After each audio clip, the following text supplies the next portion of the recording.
দলকে কেন্দ্র করে আমাদের দুই দল যারা মাঠের মধ্যে ওয়ার্ম আপ যেটিকে অনুশীলন দলিত অনুশীলনে ব্যস্ত সময় পার করে নিচ্ছে খেলোয়াড়েরা।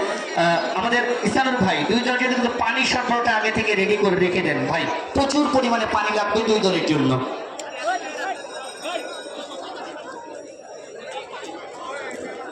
দুই দলে যারা অতিরিক্ত দুই দলের খেলাটাকে যারা দেখছেন মাঠের মধ্যে অতিরিক্ত যারা দর্শক দয়া করে মাঠটাকে ছেড়ে দেবেন, একটা দর্শকও থাকবে না মাঠের মধ্যে। আমরা আমাদের মান্যবর সুযোগ্য সভাপতি মহোদয়, আজকের প্রোগ্রামের সম্মানিত সভাপতি জনাব আনিসুর রহমান আনিস, সুযোগ্য চেয়ারম্যান ৬ নং নিচপাড়া ইউনিয়ন পরিষদ, সংগ্রামী সাধারণ সম্পাদক ৬ নং নিচপাড়া ইউনিয়ন বিএনপি, সম্মানিত প্রচার সম্পাদক পীরগঞ্জ উপজেলা বিএনপি। আমাদের আনিস ভাই অনেক ভালো মনের মানুষ, দর্শক সকলের কথা বলেছি, সকলের জন্য করতালি হয়েছে। আমাদের সভাপতি মহোদয় আনিস ভাইয়ের জন্য একটা করতালি সকলের কাছ থেকে প্লিজ।